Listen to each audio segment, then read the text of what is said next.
ఎల్లమ్మ తండ ప్రజలు private school బస్సులను ఆపుతున్న దృశ్యాలు చూస్తున్నాం. పిల్లలు మొత్తం గవర్నమెంట్ స్కూల్లోనే చదివించాలి, ప్రభుత్వ పథకాలు వస్తున్నటువంటి ఒక ప్రభుత్వ స్కూల్లోనే చదివించాలని చెప్పేసి వాళ్ళందరూ కోరుతున్న దృశ్యం ఎల్లమ్మ తండలో చూస్తున్నాం. ఎల్లమ్మ తండలో అనేక దృశ్యాలు ఇప్పుడు ప్రైవేట్ స్కూళ్ళు మొత్తం ఆపడం జరిగింది. గ్రామస్తులు రోడ్డుపై ధర్నా చేస్తూ విద్యార్థులను ప్రభుత్వ బడిలోనే పంపించాలి, ప్రభుత్వ స్కూళ్ళను చదివించాలని చెప్పేసి అంకిత భావంతో అక్కడ వస్తున్నట్టు ఒక ప్రైవేట్ స్కూల్ పాఠశాల బస్సులను మొత్తము రోడ్డుపై నిలిపివేయడం జరిగింది. ఈ యొక్క చైతన్యము, ఈ యొక్క ఎల్లమ్మ తండలో జరుగుతున్న దృశ్యాలు చైతన్యం అనేది ప్రతి గ్రామంలో రావాలి. పిల్లలు ప్రభుత్వ బడిలో చదువుకోవాల వాళ్ళ యొక్క విధానం చాలా గొప్పది. ఈ ప్రైవేట్ స్కూల్ బస్సుల కోసము ఇక్కడ ఆపుతున్నారు వాళ్ళందరినీ.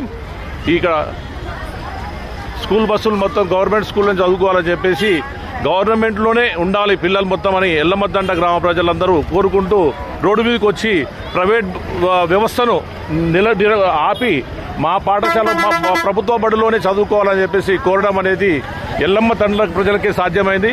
ఇదే విషయము ప్రతి గ్రామంలో ఉన్న ప్రజలు ఆలోచన చేసి ప్రభుత్వ బడిలోనే పాఠశాలను చేర్పించాలని వారు కోరుతున్నారు.